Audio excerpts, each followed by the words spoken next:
Everyone quotes this Bible verse from Pulp Fiction. Ezekiel 25:17. Almost no one knows it isn't in the Bible. The Ezekiel 25:17 speech, that thunderous monologue Samuel L. Jackson delivers before pulling the trigger, isn't scripture. It's cinema pretending to be divine revelation. And that's where Quentin Tarantino's genius and his untouchable power begins. Because this one scene, this mix of fake holiness and real violence, did what no film had ever dared to do. It made sin feel sacred. It turned murder into ritual. And it crowned Tarantino as the high priest of modern filmmaking. Today, we're breaking down the scene that made Tarantino untouchable. How a fake Bible verse, a burger, and one actor's fury rewrote movie history. Now, let's step inside that cramped apartment, where Tarantino turned a hitman's breakfast into a sacred sermon. It starts quietly. A cramped Los Angeles apartment. Two men in suits. A briefcase. A burger. No music, no score. Just the hum of a refrigerator, the shuffle of shoes on tile. Jules Winnfield, Samuel L. Jackson, looks calm, polite even. He eats someone else's breakfast, laughs, asks casual questions. Then, the rhythm changes. Ezekiel 25:17. The path of the righteous man is beset on all sides by the inequities of the selfish and the tyranny of evil men. Blessed is he who in the name of charity and goodwill shepherds the weak through the valley of darkness. For he is truly his brother's keeper and the finder of lost children. The air thickens. Jules isn't speaking, he's summoning. He's a preacher wearing a gun instead of a cross. And I will strike down upon thee with great vengeance and furious anger those who attempt to poison and destroy my brothers. The monologue becomes theater, a sermon before judgment. Tarantino doesn't cut away.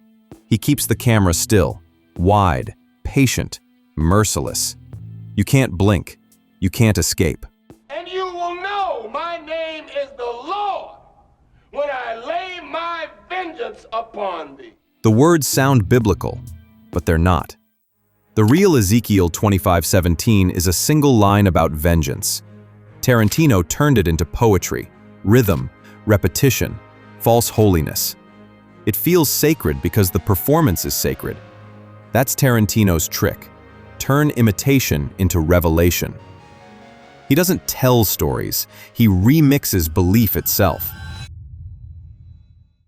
Moments after the execution comes a miracle, or maybe the cruelest joke in cinema. A gunman bursts out of a bathroom, fires 6 bullets at point-blank range, and misses every shot. 6 shots, 0 hits. Vincent laughs it off. Jules can't. "We should be dead, man," he says, voice trembling between fear and faith. It's the first time we see him doubt the script he's been living by. The hitman quoting scripture suddenly wonders if the words meant something all along. Tarantino flips the meaning of violence. A moment that should confirm invincibility instead creates humility. The gun misfires, and a killer is reborn. That's right. That's exactly what it means. God came down from heaven and stopped these motherfucking bullets. And here's the thing. The speech that just saved him, it wasn't holy, not even close.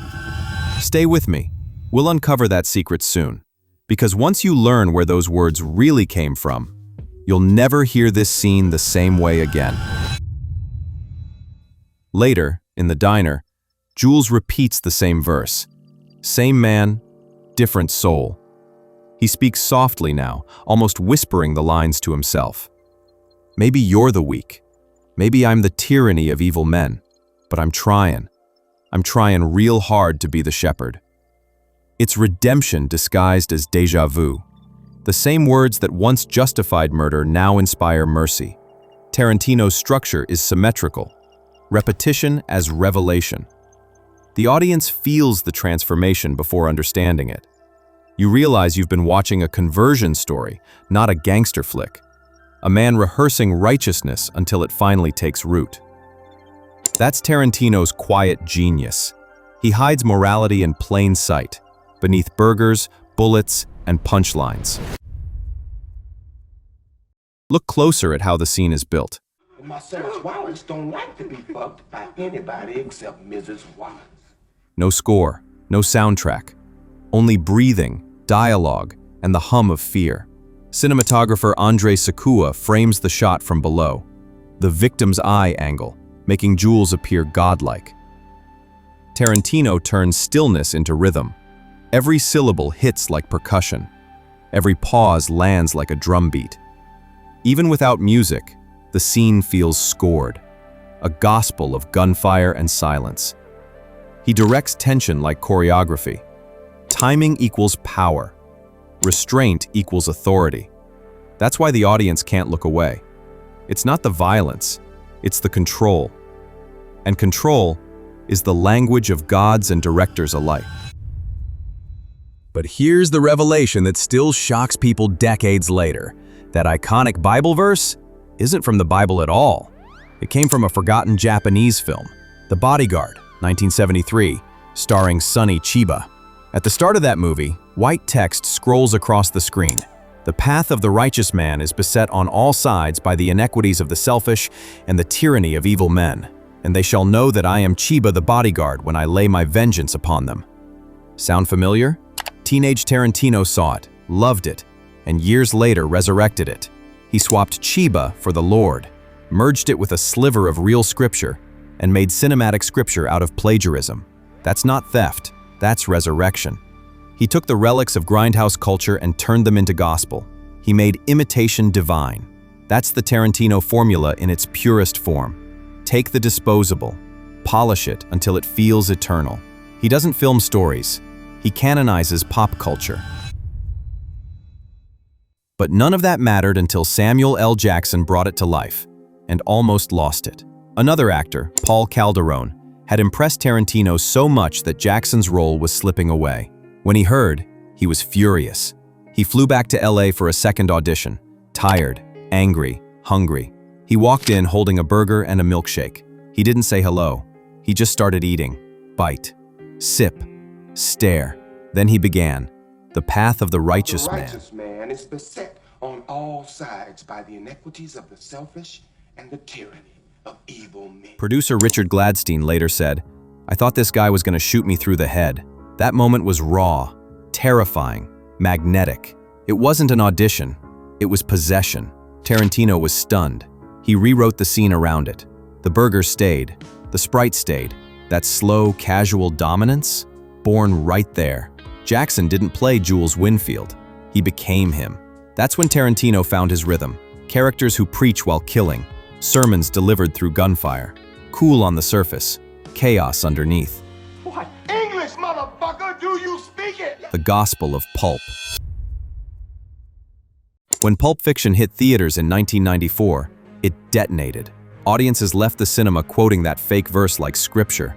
They said it in bars, in dorm rooms, at Halloween parties. They tattooed it on their arms without ever checking the Bible. That's Tarantino's ultimate con. He wrote something false that everyone believed was true. Even Marlon Brando couldn't resist. He once crept up behind Samuel L. Jackson at a Hollywood party and whispered the entire monologue into his ear. When Jackson turned around, Brando just smiled and said, "Had to." That's not fandom, that's mythology. When your dialogue escapes the screen and starts living in other legends, it's no longer writing, it's oral tradition. Jackson still performs the speech for fans. On the film's 30th anniversary, he recited it again on Instagram. The path of the righteous man is set on all sides by the iniquities of the selfish and the tyranny of evil men. Blessed is he who in the name of charity and goodwill shepherds weak through the valley of darkness, for he is truly his brother's keeper and the finder of lost children. I will strike down upon thee with great vengeance and furious anger those who attempt to poison and destroy my brothers. You will know my name is the Lord when I lay my vengeance upon thee. You know, I still got it. Millions watched. And for 3 decades, the sermon kept converting new believers. The scene proved that cinema could be blasphemous and holy at the same time. A burger, a Bible, a gun, and somehow, enlightenment. Tarantino blurred the sacred and the profane so perfectly that audiences stopped trying to separate them. Other directors filmed violence. Tarantino choreographed it. Others wrote dialogue. He composed rhythm. Others made crime movies. He made pulp gospel. That's why Pulp Fiction wasn't just successful. It was a resurrection. It resurrected independent cinema. It resurrected nonlinear storytelling. It resurrected Samuel L. Jackson's career. And it resurrected belief, not in God, but in the power of dialogue to move like thunder. After Pulp Fiction, Tarantino became untouchable because he'd proven that film could sound like scripture and feel like revelation. Watch his later films and you'll see the sermon's echo. Kill Bill, vengeance as poetry. Inglourious Bastards, history rewritten as redemption. Once Upon a Time in Hollywood, nostalgia turned into salvation. Every movie ends not with peace, but with purification. But my hands are registered as lethal weapon. Violence becomes ritual. Style becomes soul. Tarantino once said, "I steal from every movie ever made." But the real secret is that he consecrates every theft. He makes belief out of imitation. And that's why audiences trust him even when they know he's lying. He makes fiction feel honest. He makes art feel inevitable. The real Ezekiel 25:17, the one actually in the Bible, is just this. "And I will execute great vengeance upon them with furious rebukes, and they shall know that I am the Lord." That's it. No shepherd, no righteous path, no poetry. Everything else, the beauty, the rhythm, the fury, came from Tarantino's pen. He wrote fake scripture that became sacred. That's not heresy, that's art. Because sometimes fiction is the only way to tell the truth. Tarantino turned imitation into immortality. He proved that stories don't have to be original, they just have to feel alive. If you could choose one more Tarantino scene for us to break down next, which would it be? The basement bar in Inglourious Bastards? The showdown in Kill Bill? The final dance in Pulp Fiction itself? Tell us in the comments. I'll make the next deep dive on the one that gets the loudest demand. So hit like and subscribe, and let's keep walking the path of the righteous storyteller, together. This is Cine Kraft, where we break down the craft of cinema